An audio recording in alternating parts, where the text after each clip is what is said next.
Hi, this is your host Krishna, and you're listening to the Fox Analysis Podcast. Alright, guys, we have Dark Season 3, Episode 1, Deja Vu, and today with us we have Shahnawaz.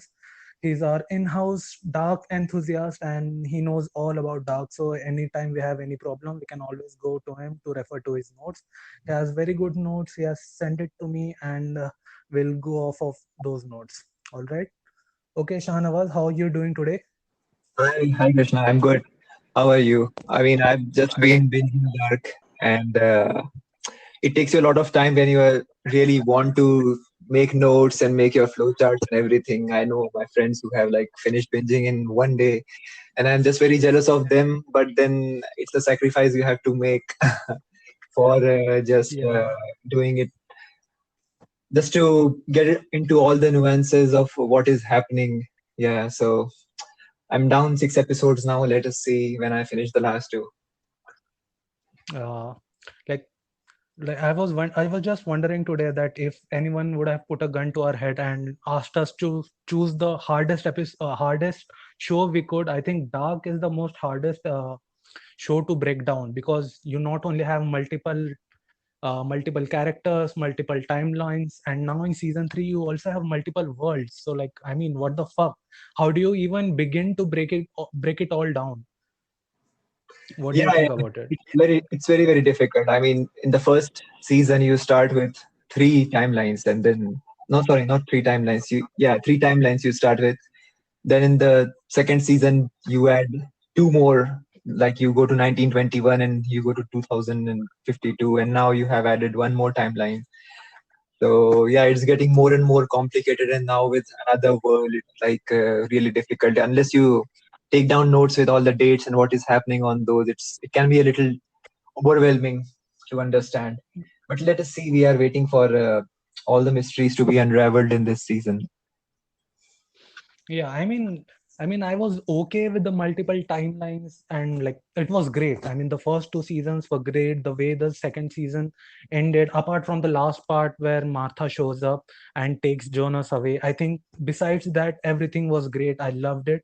But I don't know how to feel about the ending, because like I didn't want it to end up like Game of Thrones. I didn't want the last season to be ruined because they tried something extravagant and couldn't pull it off. I just wanted, like, sometimes you just want a nice plain story that starts well, that ends well. There are no hiccups in between. Like, you don't try to be too much flashy and just ruin the whole product. Yeah, but I don't think it would be dark if it was a nice and plain story with a happy ending. I would say. I would say. Yeah, I completely agree. Like, so far, so good. And like, I think we should just all tell our listeners that in case you're listening to the podcast, we suggest caution, because I think we'll give out a few spoilers, and like we don't want to, but I think just it would happen because this is our first time recording a podcast and we are freewheeling at this time. So mishaps may happen. So we'll just like you to be beware of this, and this is a spoiler warning for you. So Uh, anyway, I think yeah, I I think we think you should should have start with the watched episode. at least you should have watched up at least till the first episode of third season before you go ahead from this point. Yeah, at least the first episode, and like, and I've seen the whole show. You have seen sixth episode, so I think up till sixth episode we can, some spoilers may be divulged, but it's okay. We will try our level best to keep it down. So anyway, with that said, we'll start with the first episode. It's called Deja Vu, and the episode begins with a quite an ominous sound. Someone saying, "Man can do what he wills, but he cannot will what he wills." Like, I don't know. I think it was voiced by a female voice. Am I right? I think it's a female voice, and one would assume that it is probably old Claudia. Uh-huh. Yeah, Um, that's what I thought. And yeah, go ahead. so yeah, I mean that is what you would feel initially. That I mean, if you have not seen any trailer, if you don't know anything that is going to happen, you feel that it is probably Claudia because she has been one of Adam's nemesis so far, although she died Mhm. in the last season, but Mhm. no one is ever dead. Mhm. See a previous version of her. So yeah, you would assume that it is actually Claudia in that voiceover. Mhm. And after that, like, the one thing about Dark is that it sets the tone of the whole season from the first scene itself. Like, just by that one line, it is really going to be like very dark, very intense, very gritty, and like great way to start off the show.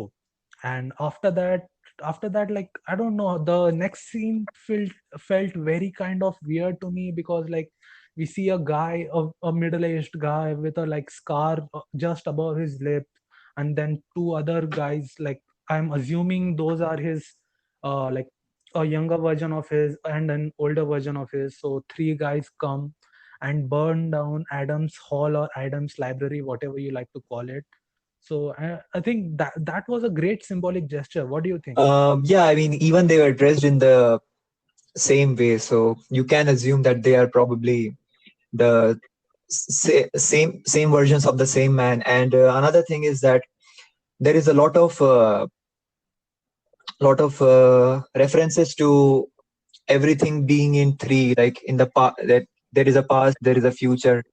And even in the first season, where when Edgy Tannerhouse talks about the wormhole, he says that when they are discussing about the triquetra knot, that it's not just up and down, but there is something in the middle also. So like, apart from your present and future, there is past also. So it's kind of a symbolism to that. Again, like, we everything is happening in threes. I mean, the portal which opens, it goes, Mhm. puts you in the past, it puts you in the future, and then we have three different people here. Mhm. I'm really sorry, listeners, if you're hearing the dogs barking in the background. I'm trying to go away as far as possible as I can, but like they are really vicious, and I'm trying my level best. Like Vaz is very familiar with this voice, because every time we do Discord, they are just there troubling us all the time. So anyway, we apologize and sorry for cutting you off there. Yeah, Please yeah, go yeah. on. So again, like, going back to the voiceover in the beginning, which you said that sets the tone of the beginning. I think what that voice is trying to Mhm. say is that is everything predetermined, or that we just end up facing ourselves again and again? And would it be possible to change the course of future events if we knew them? Because so far, what we have seen in the last two seasons, that any attempt to change the future events has only ended up Mhm. making them worse. I Yes, mean, you yes. have ended up I think catalyzing. that's a yeah. Yeah, I think that's a very like huge point to note, because everything has consequences, and when you try to alter the past or when you try to alter the future, things just get way progressively worse. And I think we also see them picking up something from the from something from Adam's library, which I'm assuming were the blueprints for the time machine. Am I correct in that, Yes, or yes, am they I were definitely am I the mistaken? time, the blueprints of the time machine that we usually see every character with. Yes. But I think that was the like time machine which you carry in a briefcase, right? Not the golden ball time machine which Martha used to have. Yeah, definitely. So Martha's version of time machine, it actually also helps us travel through different universes. Martha's version is completely different, and the version that we have, the time machine that you see everyone with, you saw Claudia with, or the stranger with, that only helps you travel in this universe, and that is the time machine that you have. The one which the orb, or whatever you can call it, the one which Martha has, it also helps you travel in different universes apart from Multiple time. universe. Yes. Hmm. And like after that, the show shifts and we move to the alternate Martha's universe, and we see her waking up in Jonas's house. I'm wondering, because if my memory serves me correct, Martha's house in the first two season was different. Yes, definitely. So Martha was living in Ulrich Nielsen's house, because Ulrich and Katharina have not separated in our world, I would say. So okay, so for the parallel world, I think we need to set the terminology right away. So we can call it Adam's world and Ava's world, I would say, Yeah, yeah. because we don't know which one is the real world and which one is the alternate world, because like Adam's world can also be the alternate world. I mean, both of them are just the same. Yeah, it's respective. Okay, yeah, it's respective to one another. Yeah. We should call it Eva's world or Eve's world, because I think when they are saying it, they call it Eve, but I don't know why Netflix subtitles call it Eva. I think she's being called Eva too in the German dub, right? I mean, she's not being called Eve. She's being called Eva in the German dub, I would say. Mhm. So I think we should go Yeah, with so Adam and Eva, I would say. I think we are getting ahead of ourselves. We shouldn't have jumped to Eva. Yeah, yeah. But anyway, it, we set the tone, right? We have an Adam's world and we have Eva's world. So that being said, we see the scene of Martha alternate Martha, or should we just call it Eva's Martha? What do you prefer? I would Alternate Martha, I alt would just say Martha? Martha in Eva's world. Yeah, sure. So Martha in Eva's world wakes up in Jonas's room, and I think you had a very interesting observation that everything seemed to be a mirror image. Even when they showed the date, it was 4th November 2019, and when they showed the date, it was all the at least the number 4 was laterally inverted, the way you see it in a mirror. Hmm. And after that, we move to. I think we move to Magnus's room, or does she go downstairs to She the goes kitchen? down to the living room, to the kitchen where Mikhail is playing a video game. I mean, he's playing a game on his phone. Katerina is there. Her appearance is a little different from Adam's world. And interesting thing to Yeah, yeah, she is definitely hotter. yeah, and another interesting thing that I would like to point out right in the beginning, that it is kind of an episode of throwbacks or callbacks, because a lot of things Hmm. happen in this episode which we saw happening in first season, and specifically in the first episode of the first season. For example, like Martha waking up in her room, she seems a little distressed, as if she has seen a nightmare. The same thing happened with Jonas when he woke up on 4th November 2019 in the very first episode of season 1. So, and there are a lot of throwbacks like that in this episode. I mean, sometimes the players will be different, sometimes they will be the same, but yeah, there is a lot of similarities. Hmm. Yeah, definitely. And everything just seemed so weird. And afterwards, like Martha has a talk with her mom Katharina. There's Mikhail sitting on the dining table, and then the camera goes towards Magnus's room, and Magnus and Francisca are having sex as usual, like just the way they have done during the first two seasons. But an interesting thing to note was, like, Magnus isn't blonde anymore. Like, he was the most blondest character on the show. I don't even know if blondest is even a word, but yeah, he was blonde as fuck. And he suddenly had tattoos. Before that, he was a purebred Aryan, and now he just looked like someone from America. Yeah, I mean, I don't know, like, yeah, he has dark hair and he has all the tattoos. I mean, I don't know what's going on there. It's just that little things are different the way people are in this world. I mean, we see that Mhm. Franziska and him are already dating, Mhm. as opposed to season 1, episode 1, where Mhm. there was a bit of tension between them, and then they ended up dating later. So yeah, and then again she goes down through the window. This is again very similar to the scene in the first episode of first season where Ulrich is having sex with Hannah, and then he just goes down the window so that no one knows that he was there. Mhm. And yeah, and I mean, just like the title of the show, the title of the episode, Deja Vu. Like, throughout the episode, this theme keeps repeating on itself, because everything is a deja vu. Even like I imagine, for the audience as well as for the characters. Afterwards, after the whole Nielsen household, we move towards the relationship, or the dynamic of relationship between Ulrich and Hannah.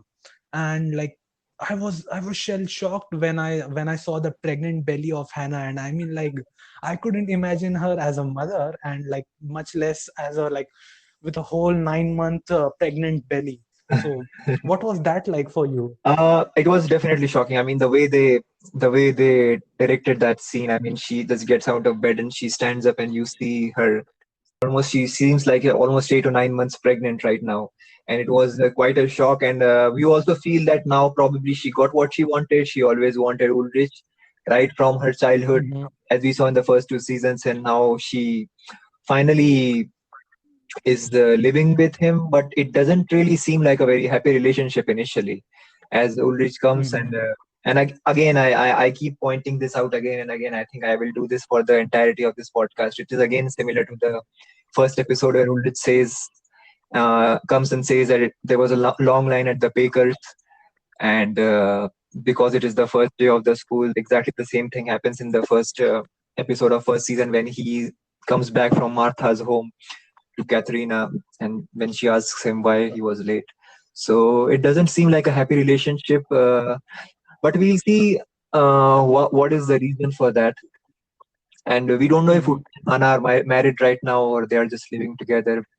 And mhm, again, going back to Nielsen household, I think Katharina looks up at a picture of her family where it's just her, Magnus, Mikkel, Artha, and a picture is torn off.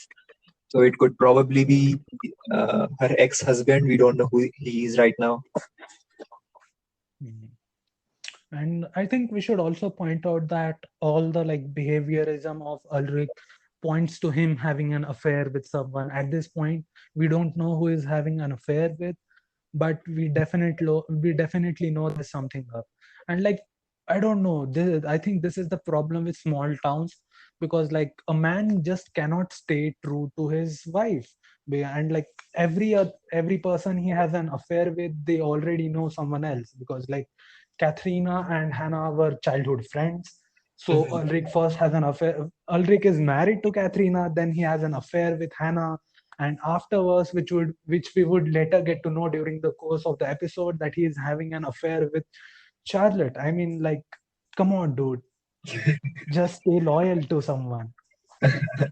I think it again points out that people don't really change. Claudia, if you remember that old Claudia told Jonas back in season two that I've seen a world without you and it doesn't really seem any different. So Mhm, yeah, I mean you cannot expect one thing to be changed and then everything would be okay. I think people will always do what they want to do, what their impulses are. And I think there is a very interesting point which is made by our mysterious middle aged guy later in the season, which we'll talk about more in. yeah. So yeah, we then Hannah bicycles her way to her school, and on her way she sees a missing poster of Eric Obendorf. I mean, how lucky is this? How unlucky is this guy? He's missing in both the worlds. I mean, you can't get unluckier than that. So the poster says that he's been missing since 22nd October 2019, and if I'm not wrong, we are right now in November, so it's been like almost a month. I guess Uh, I'm fourth, assuming. 4th November. Yeah, it's 4th November. It's the same exact date where our season one begins, where the date on which Mikkel disappeared in Adam's world. Hmm. Oh, and one big point. I think we forgot to mention that the like Jonas's iconic jacket now belongs to Hannah. I Yes, mean, like Martha, not Jonas Hannah. was defined by that jacket. Martha, not Hannah. Oh yeah, sorry, Martha. Like I apologize. So yeah, Yeah. it is again a signal that this time Martha might be Martha is the the Jonas. might be playing the role which Jonas did, or I mean, he would be the significant player. Yeah. Mhm. And like Hannah reaches school, meets Bartosz and the other guys. Like she meets Bartosz and she meets Magnus is giving her the usual shit, like the friendly banter between brother sister. And Hannah schools him about about not caring about education, and she tells him that education is the only way out of Winden, which I completely agree, because just generation after generation seem to be living in Winden and not actually going away from it. And there's a very interesting dynamic. Like we see Bartosz is completely different in this world than he was in Adam's world, because in Adam's world he was this, like, I think, would it be fair to say him that he was kind of a stud in Adam's world, but in this universe is completely opposite. He's a complete nerd.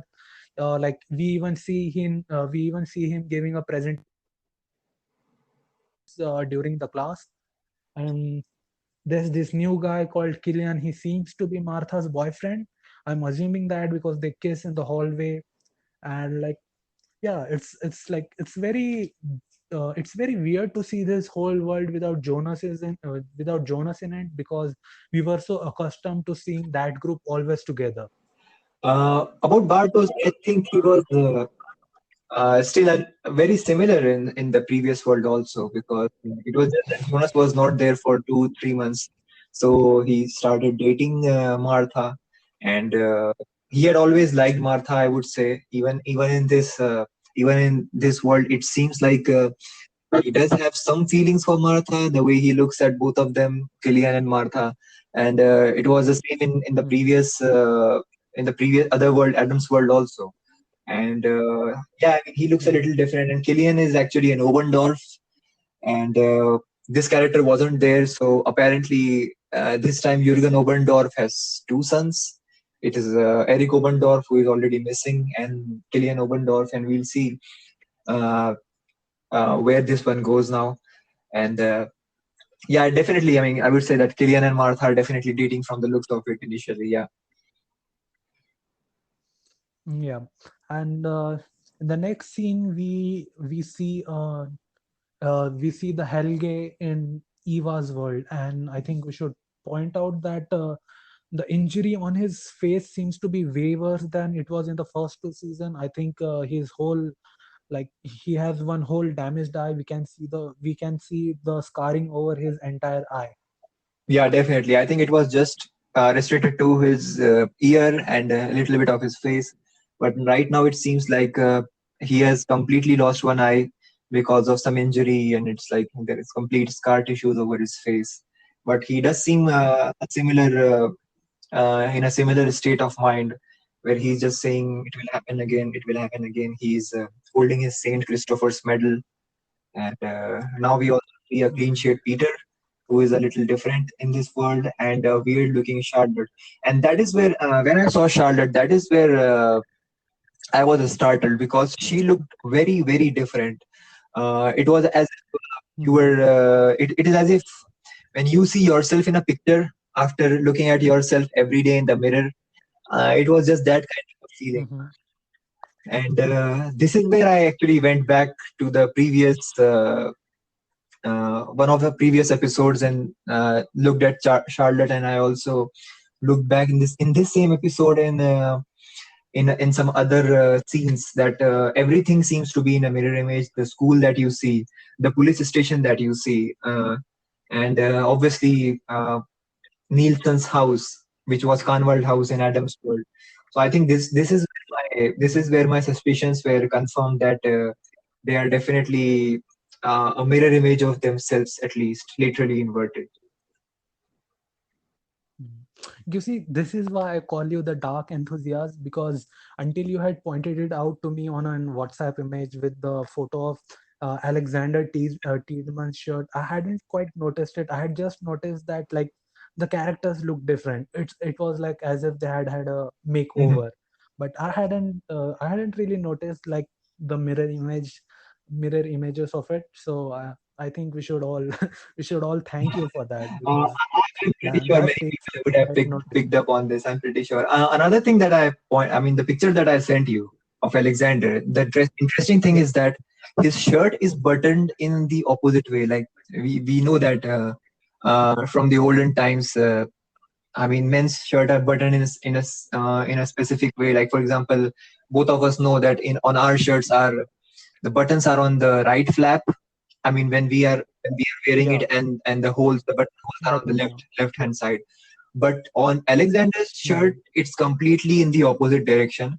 So there can be two things now. It's either that in this world everything is in reverse, like even the shirts are buttoned in the opposite direction, and you drive on the opposite direction. Or the other thing could be that all of this was shot normally, and then it was literally inverted in post production, because you see that even the characters' hair are parted in the opposite direction, and like the characters look like their mirror image. So I would say that, and because it would be a great difficulty to erect all the sets like Alexander's office, yeah. um, Gunwald home, and the school, the police station, almost every, and also the Nielsen's home. That is also literally inverted. So I think they shot it normally, and then they literally inverted it in post production. But we'll get to know later. I mean, if they put out any behind the scene clips. Hmm. And like similar to Helge having his like having more damage than the previous two season. Another guy who seems to can't catch a break is Tobin Waller. Am I Yeah. saying his name Yes. I correctly? feel bad for him. Because Yeah. yeah, because in the first two season he didn't have an eye, and now he's lost an arm. I mean, like Yeah. he was also got to be a very unlucky guy. Yeah. It was also a good scene, a good revelation scene. I mean, we just focus on his face initially, and I feel relieved that okay, finally at least this guy has both his eyes in this world. But then they pan the camera backwards, and we see that now he doesn't have a hand. I think that Yeah. that damage of his eye, that has probably gone to Helge. I would say now Helge doesn't have his left eye. I mean, I don't know if this means anything, if this is going to mean anything by the end of this season. Yeah, you never know. And another interesting dynamic in the whole police station is that now Ulrich seems to be leading the police department and Charlotte seems to be working under Yeah, him. yeah, yeah. That this is definitely one of the things I also observed. Ulrich is now dressed in a suit and Mm. everything. He seems like a boss. Is it just me, or does Ulrich seem to be way more older than the first I two think I seasons? think the character. I think the actor has aged. Oliver Masucci. I think he has aged, and that is only what you are seeing there. I think he was a bit younger when this must have been shot 3 or 4 years ago, and I think that is the only thing to it. He just he just. I mean, the actor has aged. That is the only explanation I have for it. Mhm. Mhm. And then we see afterwards we see Charlotte heading towards Alexander Tiedeman's nuclear power plant to get request for the shift schedules for the employees, because Eric was last seen on the forest route, which a lot of the plant employees use. And like one thing straight off the bat is like Alexander Tiedemann seems to be very soft now. In the first two season, he just kind of radiated a very like hostile kind of energy, and you always knew he was in charge. But in this season, he seems to have very soft eyes. He now has a whole white beard. He seems to have lost weight, and we later come to know that Regina has died. So maybe her death has played a huge part in how he's behaving right now, or how his character has shaped. Yeah, yeah, definitely. I think that is what I inferred to, that it is probably the loss of Regina which has like softened him up a little. And another thing I would say is that his and Regina's was one of the most functional and most loving relationships of this entire show. You see that people like dating each other, they break up, and people divorce, and everything happens. You see that there are a lot of dysfunctional relationships. For example, Peter is cheating on Charlotte in first two seasons. But Regina and Alexander's relationship was always one of the most stable and loving ones, I would say.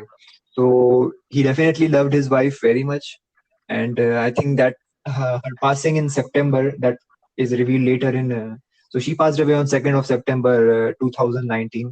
That is revealed later in this episode. So I think that has played a played a small role in. I mean, that has sort of softened him up. He readily agrees to uh, her request. He asks for her first, that is that a court order or what is it? So Charlotte just says that it's just request, and he readily agrees. And but otherwise, in first season, they really had to fight tooth and nail to get a warrant to search the grounds. Hmm. Yeah, definitely. That's a like of all the characters, I would have never imagined that Alexander would have changed because like he was the like in my eyes he was really the like a foundational kind of character who never changes. He like withers all the storms and just stays the Mhm. same. So anyway, we see like Alexander granting the request, like granting all of Charlotte's request. Afterwards, we see that Hannah has suspicions of having of Elric having an affair with his ex-wife Katrina because she finds a blonde hair on his jacket, and she goes to the school to confront Katerina, but like later we find out that it's not really Katrina who he's having an affair with, it's someone else. And like Katerina had some style, like she just smirked at Hannah, and she was like, "Oh, you poor girl, now it's your turn to face what I went through." It was like her eyes seemed to say that karma is a bitch. I think at that moment, I really felt that it is actually Katrina Ulrich is sleeping because uh, uh,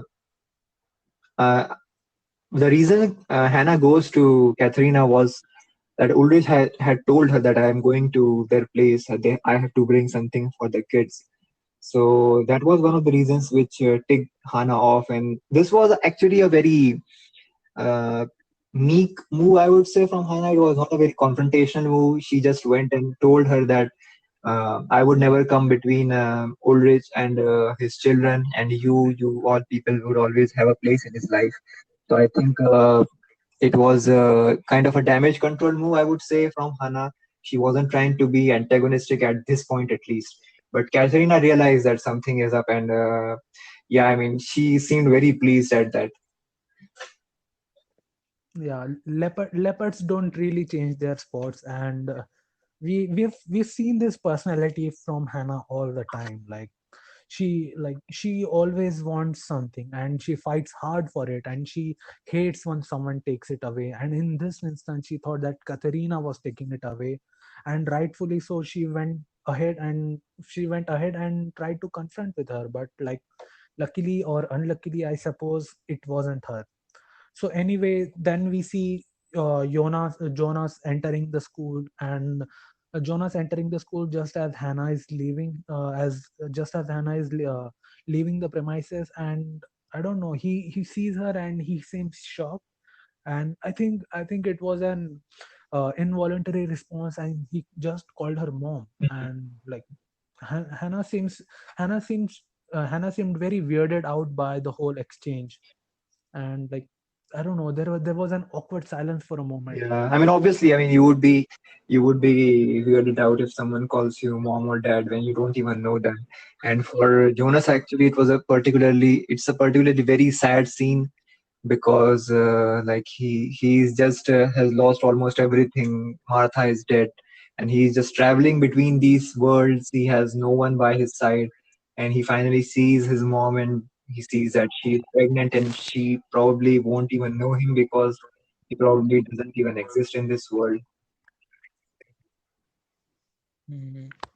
And like Jonas also weirds out Martha when he's in the classroom because he keeps staring at her, and they have a very awkward exchange where like Martha basically tells him to fuck off because he's creeping her out. Then Jonas follows her to her rehearsal for the Ariadne play, Mhm. and like everything, even the writing of the play or the sentences she was saying seemed very dramatic and seemed to be much in tune with what the whole theme of the show. Yes, it alludes a lot to what happens in Winden and with all the families in Winden. And I think one point that we have probably missed, which I would again like to point out, that when Jonas entered the class, he sat down. We don't see him signing in any register, but the teacher is able to recognize him as Jonas. I don't know why that happened. Was it some kind of a production mistake that we weren't shown him signing any kind of a register or signing his name, but the teacher was able to recognize him at the end of the class, that he says his name Jonas. And Bartos, the presentation Bartos is giving about black hole, this very presentation was being given by Francesca, if I'm not wrong, in the season one, episode one. So this is again a sort of a throwback, and I mean it is the same, but it is a little different because the person who is doing it is different. Hmm. And like Jonas then walks up to her and asks her about Mikhail and Michael Kahnwald, Michael Kahnwald, who's supposed to be the husband of Hannah in Adam's world, but like this is a different world, and Jonas doesn't know what's happening in Eva's world. He doesn't know what the new relationships are, and so everything Martha said seemed to surprise him a lot. He was almost, I think, shocked when he learned that Ulrich was with Hannah, and like Ulrich and Katharina are no longer together. Yeah, So yeah, that and Martin is please also go ahead. disgusted at the question that Mikhail is Michael Kahnwald and he is married to Hannah. I mean that must have been a weird thing for her to hear. Yeah, yeah. I think she thought that like this new dude who's very creepy seems to be like just fucking with her, messing with her, and just trying to like make her uncomfortable. Yeah, and So he anyway, also seems to like have very ragged clothes, you would say. He's very disheveled in his mm, appearance. He has a huge scar on his neck. So obviously, I mean, if a stranger looking like that comes up to you, you would obviously be a little worried and just want to know what they want from you actually. mm. And considering that he grabbed her hand and all that, I think she handled the whole exchange pretty well, because I don't know how a girl would have reacted if a stranger, if a creepy stranger grabbed her hand. So I think, yeah, kudos to her. Hmm. I would say that, yeah, it could have become worse for Jonas, like, yeah. But he also like Mhm. knew he also kind of knew the limits to which he could like talk to her in one exchange. I mean, he withdrew every time it became really awkward between the two of them. Mm. Yeah.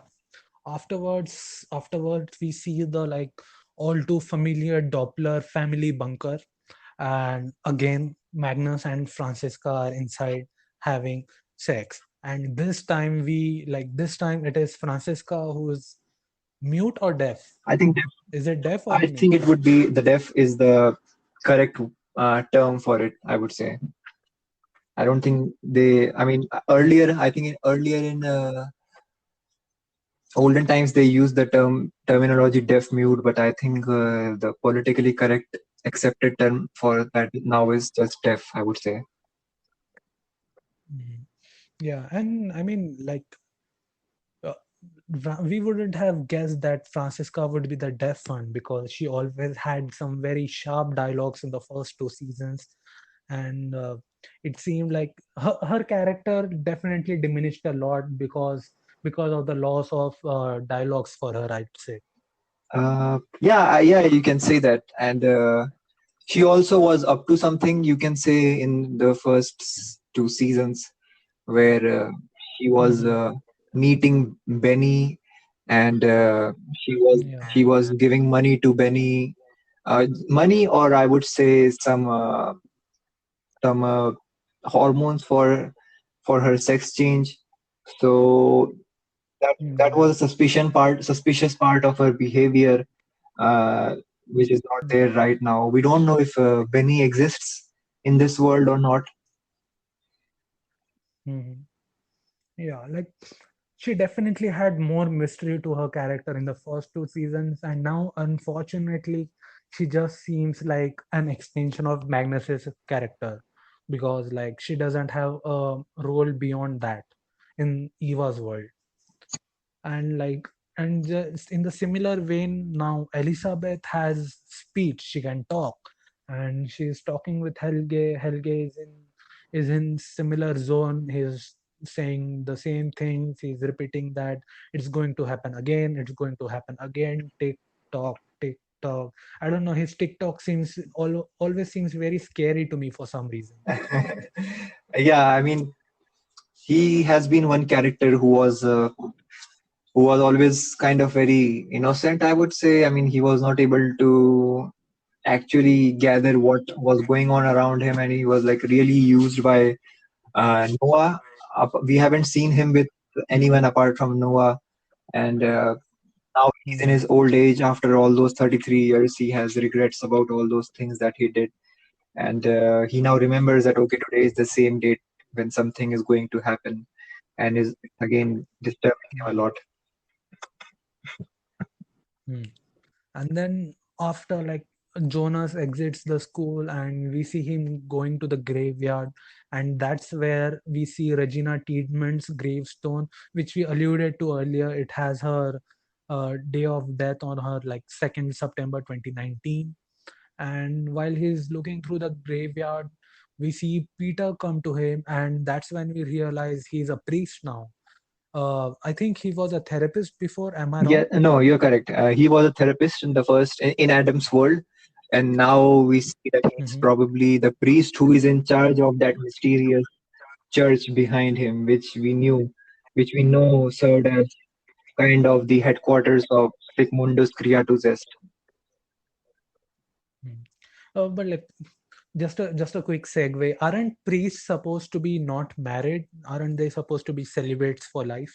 I have no idea about this. Maybe there are some ministers who marry, and because like this is Special something privileges. this is something like that we don't know. We are venturing into a territory we have no idea about. But I think there are Hmm. probably some ministers who marry and who have families. I would say. I think Peter might be one of those. Mm-hmm. So like Jonas seems to be Jonas is looking in the graveyard for someone named Conwald, and like someone from the Conwald family, and Peter tells him that there is only one Conwald named Daniel Conwald who died in 1964. So 1964, that would make him Jonas's grandfather, I assume. Yeah. So actually, no, wait. It would be great grandfather because Jonas was the son of, in Adam's world, Jonas was the son of Mikkel Kahnwald, who was adopted by Ines Kahnwald, and Ines Kahnwald was the daughter of Daniel Kahnwald. So Daniel Kahnwald was, Yeah. yeah, so Daniel Kahnwald was the police, the cop with Egon Tiedemann in Great Adam's world, grandfather. and the father Yeah. Ines Kahnwald, yes. Yeah.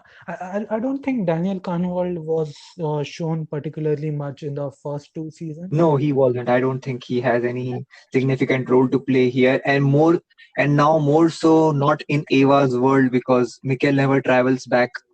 So Ines Kanwar has Yeah. nothing to do in this world, and obviously Daniel Kanwar also. At least at this moment, it seems that they have no significant role here since Mikkel never traveled back. Mm. Yeah.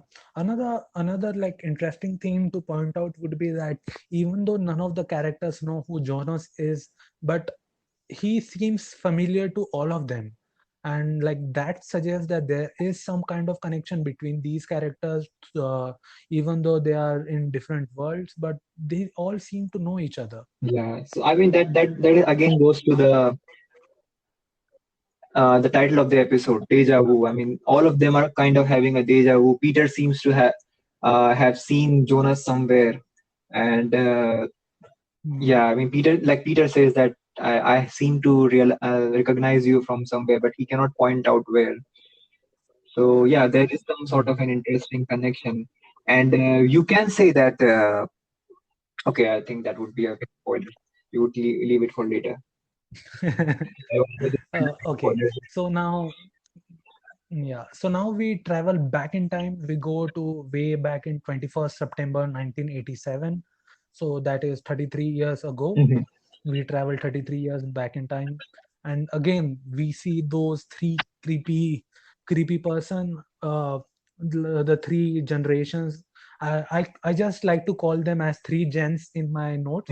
What terminology are you using for them? I haven't decided on any terminology yet. I mean, since so far I have just been using the mysterious guy, the mysterious middle-aged guy, the mysterious kid, and the mysterious old guy. And then you just call him the middle-aged guy because so far in this episode, the kid and the old guy haven't had anything much to do. I just called them the mysterious guy, and when I get to know their name, we'll get there, I think. But three gens is also a a good simplification, I would say. Yeah, it just makes it whole lot easier while you are writing down notes. So yeah, so we'll just call them three gens for the time being. So we see them go to the Doppler mansion, and that's where like Bernd Doppler, Helge's father, sees the kid. I don't know, for a kid, that kid seems pretty fucking scary. I mean that the scar just above his lips, and he just looks at everyone so menacingly. And the old guy seems pretty useless, but the middle-aged guy and the kid seem very scary. Mhm. So they threaten senior Doppler. They ask him for the master key to the nuclear power plant. Bernd Doppler at first thinks that this is a joke. He tries to threaten them. He says that he'll call the police. It is important to note that Bernd Doppler is in a wheelchair right now, so it's not like he has lots of means for self defense. And so the kid, like, they threaten him, and like, yeah, so Bernd Doppler finally has to surrender the key to the master, like the master key to the nuclear power plant. He also submits some paper, like they also see some paperwork from him, and I think that's when they kill him. I think they first kill him and they take all that stuff later. I mean, he brings out the cord, the middle-aged Threejan guy. He brings out the cord. He, I think, first chokes Bernd Doppler, and then I think they confiscate everything that they wanted from Bernd Doppler, I would say. And Hmm. yeah, I mean, it's interesting. And I was earlier wondering whether it is the Ava's world or it is Adam's world, but as they entered the house, the staircase was on the same side. So I realized that okay, Hmm. this is our original, or I would say Adam's world. Yeah. Another thing No, like, which is resolved here is that in 2019 world we have seen two things. That first of all, this Doppler mansion is being used as the Walden Hotel, which is owned by Regina and Alexander, yeah. and we also see that in 1954, Egon Tiedemann was living in the house in which the Nielsen's now live. So I have Hmm. always been very interested in knowing how these properties passed on from one family to the other. So this death of Bernd Doppler finally resolves this one mystery because we know that at this point Helge probably had had his accident and he was probably Hmm. living in the Doppler Cabin. cabin in the forest near the Doppler bunker. So this property must have somehow passed after this event to the Tiedemans, who then established the hotel there in probably 92 or 93, I think. Hmm. Yes. So, yeah. I have another point to Uh, make in this scene, which can be a very crucial one. So mhm. before choking Bernd Doppler, the middle-aged guy says that uh, no, nothing is in vain, no step, nothing, no breath, no word, no pain. So young Noah or older Noah said something like this before, and he told younger Noah about. Actually, yeah, it was older Noah who told younger Noah about this, and he said that these lines were told to me by a stranger who came to my house there once, and he lived near to my room. So in season two, when Jonas actually travels to 1921, he meets young Noah. He lives in his house, Erna's cottage. We think that Jonas is that guy, but now I feel that it Hmm. might be this guy who said those things. Yeah, it's definitely possible. Now I need to ask you because like up until this point I was thinking that maybe they were Adam's henchmen. So what was your assumption until that point? Uh, these three guys. I mean, how can they be Adam's henchmen if they were destroying? Adams or old Claudia's because like I somehow thought that Claudia would be alive in this world. So yeah, they were definitely someone's henchmen, but maybe like I was thinking that maybe they used to work for Adam before and now they have turned against him or something. Mhm. I had no idea until this point. I would say that I thought that maybe they are working independently. Maybe they are because again, as we have seen so far, that all the major characters they are offspring of some other major character, and like all these four families seem somehow kind of interlinked. And this guy is also someone's offspring, probably Magnus or Francisca, or maybe Noah or maybe Agnes or something like that. And like he was just tired of everything that is happening, and he was just destroying everything, but he took the keys of the nuclear power plant from Bernd Doppler. So that makes you think that maybe they had some sinister motives regarding the power plant. Yeah, and like they seemed very methodical in how they killed everyone. And like the interesting thing to notice was like how the kid and the old guy crossed their hands while the middle-aged guy was killing him. So yeah, that was I don't know. I found it pretty It is funny. almost ceremonious, you can say. Like it's kind of killing someone is kind of a ceremony for them. Yeah, a ritual, Ritual, you can say. kind of a ritual for Yeah. them. Yeah. So next we travel back again to the alternate to Eva's world to 4th November 2019. Like Martha reaches the bridge like at in the evening around 9 p.m.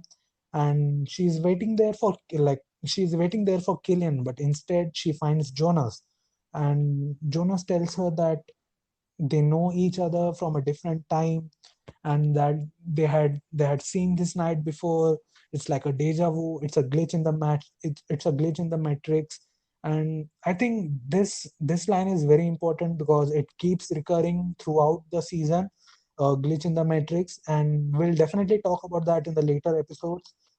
I So absolutely love it Jonas. because The Matrix is my one of my favorite science fiction movies, at least in terms of concept, and I really love this reference again and again in this show.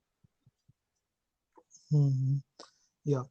So like and like they have a pretty kind of heated exchange, and this Martha, like the alternate Martha, also seems to know that she also knows that Jonas is somewhat familiar, but she just can't place him where he's from and who he is. And like it's there was some soft moment between the two of them just before the rest of the kids came along and uh, basically ran Jonas off from Martha, because like basically threatened him off. We now have uh, Kilian, Magnus, Francisca, and Bartosz with them. And there is no One Mikkel. key notable, And sorry. there is no Mikkel. Yeah, and yeah, that's a huge point that there's no Mikkel, and Jonas seems very like shocked that Mikkel isn't there because he hadn't expected it. So yeah, you can take it ahead from here. Yeah, I mean, it's an interesting thing. Like this is the first thing that Jonas observes and realizes that maybe it never happened in this world. That maybe Mikkel never disappeared. But at this point, what I was thinking was that maybe it's not Mikkel, maybe it's some other character who ends up in a different world. This is what I thought. Hmm. Mm. Yeah, and like Then Bartosz goes on and his rant, or kind of like informing his friends about how Nostradamus predicted that the world was ending in 2019 as they are walking towards the cave. And like in the same like and when they reach near the episode, and just like it happened in the first two seasons, they could hear some howling noises from the cave, and their the electromagnetic like the EMI started fucking around with their torches, and everything started uh, everything started flashing, like, and all of them were scared, and the howling noise scared them, so all of them ran away from the cave. They were all scared. And during the course of this fleeing, Martha separates from the group, and the rest of them go in another direction. Martha goes in another direction, and that's when she hears a kind of like a footstep crunching a twig or something. And like Martha turns around and she sees herself basically. And I think she's covered in blood. I think you said that it's slime. I thought it was blood. I don't know. What do I you think think? it's kind of a black slime, which is very similar to the dark matter that we have seen again and again in this show. I think in the first episode also we see Jonas seeing someone like that. I think it was his father. It was Michael Kahnwald, and I think it is kind of a black uh, slime. I think the significance of it is that it shows that you a person who was affected by time travel, you can say, or whose life was influenced by time travel, which was again then made possible with this dark matter. So you think that like just because she had time traveled, she was able to see that. So like was it an hallucination then? I think it might be a hallucination because we have never been given a clear explanation of why it happened. We have been given a clear explanation of why Jonas kind of felt that he saw someone in the forest because there was an older version of Jonas who was there in the forest to take Mikkel through the cave. But I don't think the middle-aged Martha, as it would be, as we would think it to be, had anything to do right there in the forest. And that black slime thing, I mean, he saw Mikkel also in his dreams, and when he woke up from his nightmare. So I think it is just some kind of a hallucination or a nightmare or something related to the deja vu and how they all see visions of what might happen or what might not happen, things like that. But she was definitely not there Mm, in person, I would say. yep. And while this is happening, earlier in the episode, Ulrich had offered Charlotte a ride to the school because there was a parent teachers meeting. And instead of going to the school, what they decide to do is go by the lakeside, I imagine, and make out in the car. And that's when birds start falling out of the sky, like it had happened in the first two seasons. And that's when they are also spooked. Now the kids make their way to the safety of the Doppler bunker. They also have found Martha in their way, and they get into the bunker. They close it down, and that's when the portal opens, and a body of a young boy falls out of the portion with his eyes blown out. And like the kids go and see if the boy is alive, and sure enough the boy is dead. And when they check his belongings, they find a identity card which identifies him as Mads Nielsen, who had disappeared back in the 1987, if I'm not wrong. 1986, yeah, October 1986. Yep. So we like just like the first two seasons, even in this world, Eva's world, Mad Nielsen disappears, and then 33 years later, his body is found. Um, then Jonas is very perplexed by this turn of events because Mikkel isn't there, and he has to make sure that Mikkel is safe. So what he does, he goes to his house. He enters the house. He enters Mikkel's bedroom, and he's kind of gives out a sigh of relief because Mikkel is safe. He's sleeping in his bed. And when he comes out of the house, there's an old lady coming towards him. Now, at first, I thought it was old Claudia, but definitely she had she had gotten a makeover. But turns out I was wrong. It was Martha. So, what do you think about that whole exchange between the two of them? I think, first of all, Jonas was not really scared. I mean, at this point, our Jonas has seen so much weird stuff that meeting people from, I mean, meeting people in from different times doesn't really scare him anymore. And as that woman walked in front, the hairstyle was definitely a dead giveaway that it is Martha, Mm-hmm. because in Eva's world, that was Mm-hmm. the hairstyle Martha had. And Mm-hmm. that's definitely not going to be Claudia, because we know that she is dead. She might be there in this world also, but Mm-hmm. yeah. And Jonas actually figured out that probably this is Martha. He knew that this is probably Adam's equivalent of this world. It didn't take him much time to realize, Mm-hmm. and neither did it take him much time to believe what she was saying. And like usually, what we see is that people just get scared in this show when they meet someone from a different time. But again, Jonas has seen so much that things like this don't surprise him anymore. Mm-hmm. Definitely, but like in the original timeline, it is Adam. Adam has his whole costume game on point. He's always dressed in like in a very formal attire, and same is the case with Martha. I mean, what is up with that? Like their middle aged and their young selves are very like uh, very messy, but like their older this kind of villainous type of selves are always impeccably dressed. I think I might have a couple of explanations for that. I mean, what I have thought myself. One thing was that Adam in season two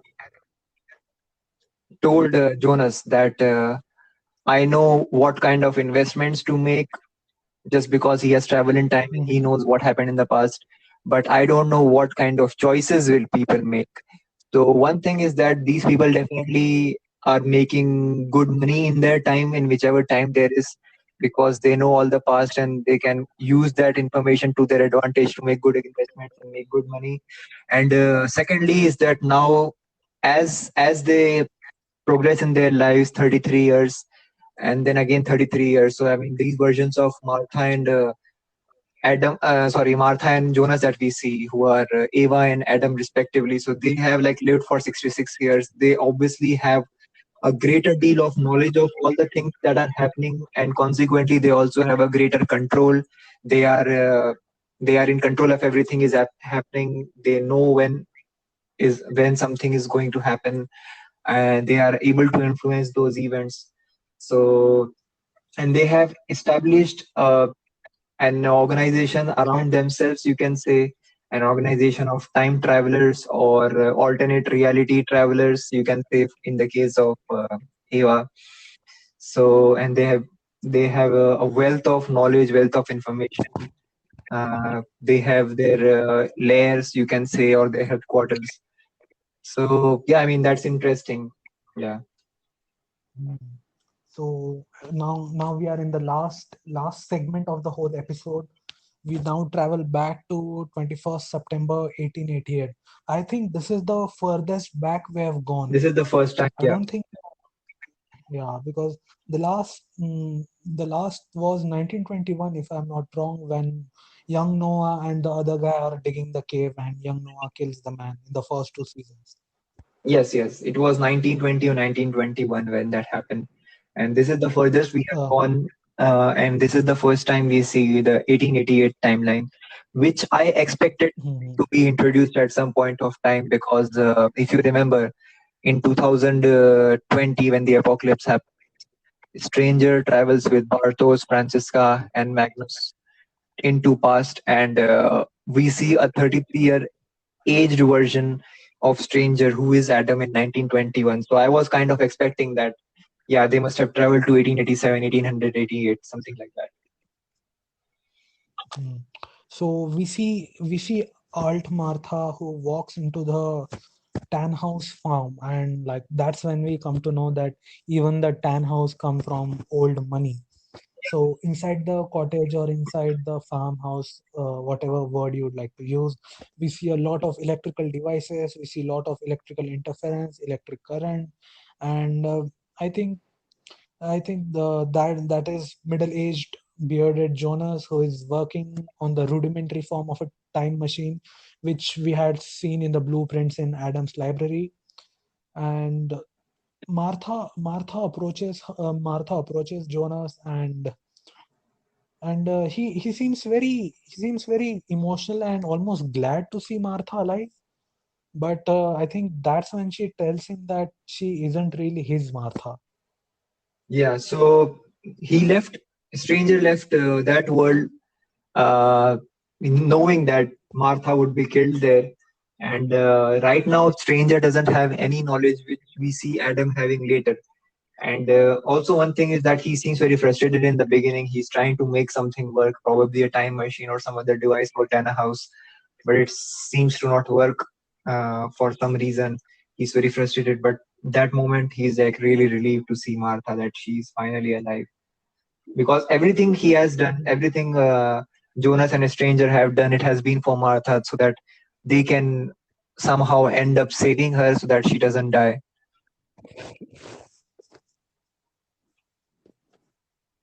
Sorry, I missed the last part. Could you please repeat it? Yeah, so I said that we see Stranger quite relieved to see Martha, because everything that Jonas and Hmm. Stranger have done up till this point, I'm not talking about Adam though, I'm just talking about Jonas and Stranger, that everything they have done, it has been for Martha. The death of Martha had a profound impact on Jonas, and like he has strived all his life Hmm. to change that. And when he finally sees Martha in front of him, having left 2020, knowing that Martha died in that world, he is obviously very much relieved. Mm, yep, yep. And like it was like, I mean, it was very emotional for him, and I think I was also glad to see how it played out. And that's it. That was the end of episode one. So overall, what do you make of the episode? Like, did you enjoy it? What were your thoughts? I think it was a good episode. I think it did the job it was supposed to do. Like I'm expecting that first 2 or 3 episodes will do a job of the world building, especially in the alternate world. We'll get to know who is what are the relationships of the characters, and the most important thing which happens is that we see Alt Martha meeting Stranger, and we see Jonas meeting Ava. So Hmm. this is an interesting thing that has happened. This is an interesting point where this episode ends, and we'll see what happens in the Hmm. next one. Hmm. Yeah, Also, the definitely them doesn't meeting. disappear. Also, the Yeah, Vijay sorry. doesn't disappear in this episode, but we still see that some shit is wrong. Uh, Kids are still Hmm. disappearing. Eric Obendorf is still disappeared. We find Mads. We find a dead kid who probably could be Mads Nielsen, because we have seen enough to know that yeah, you can transfer Hmm. transport bodies from one time to another. So that is probably Hmm. Mads Nielsen. So I mean, like Claudia said in season two, that I have seen a world without you, Jonas, but that doesn't look any different from this one. Hmm. Coming back to Matt Nielsen, I think like we know that his eyes or his brain was blown out by that weird contraception chair that Helge and Noah had built, which basically melted the brain. But we don't really know what was the aim of that experiment or what was the purpose of that machine, and I don't think we still have got a clue about it. Yeah, I mean that is one part that I have still thought about a lot, because they haven't really clarified it. Because we know that at some point Noah had started working against Adam. I mean, Yeah. when he was trying to build that machine, because in some parts of season one and two, Noah says that you have to believe in God. God is there, and God wills everything. And at one point, he tells Helge when he's strapping a boy to a chair that there is no God. So you can see some. kind of loss of a faith. We have to know, like, at what point did Noah start working against Adam. That part hasn't been clarified yet until this episode, and we'll get to see if we get to know about this in future. Mhm. Definitely. So that wraps up our episode. So I'd like you to give it a rating out of 10. Oh, this is difficult. I mean, I'm very biased when it comes to dark usually. I would All right, try your level best to be objective. I would probably give it an 8, given how usually dark episodes are. I mean, how dark usually is Yeah, comparing it to other episodes. Yeah. yeah, that's fair. What would be your rating? And like, mm, yeah, mine would also be a solid 8 because I think they covered all bases. Basically, they introduced all the characters apart from the kids who traveled with the stranger Jonas. Because I don't think we have seen them yet, but yeah, they kind of did a pretty well, good decent job of introducing everyone, like introducing the new dynamics, and they covered all the bases basically.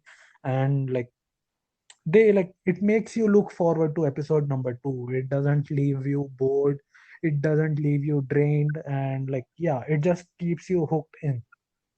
Yeah, it basically ends on two cliffhangers. Uh, Ava's world, Martha meeting Stranger, and Jonas meeting Ava. So you have two cliffhangers on which Mm, the episode ends in a way. yeah, that's got to be the most ambitious crossover event in history, right? Yeah, definitely. Yeah.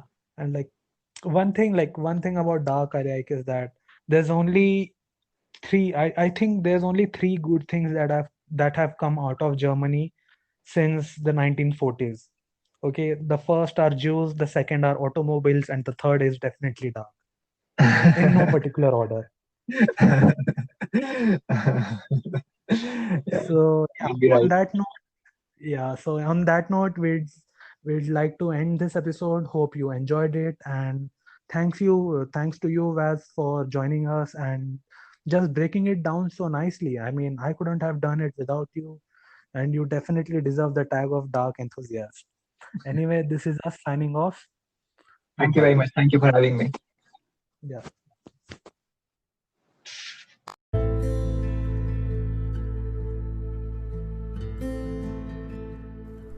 Dear listeners, thanks for tuning into our show. This was our first ever podcast, and we apologize in advance for not being able to provide you with the best possible audio quality. We thank you for your patience and we hope you keep supporting us. Thanks for listening to the Fox Analysis podcast. Take care.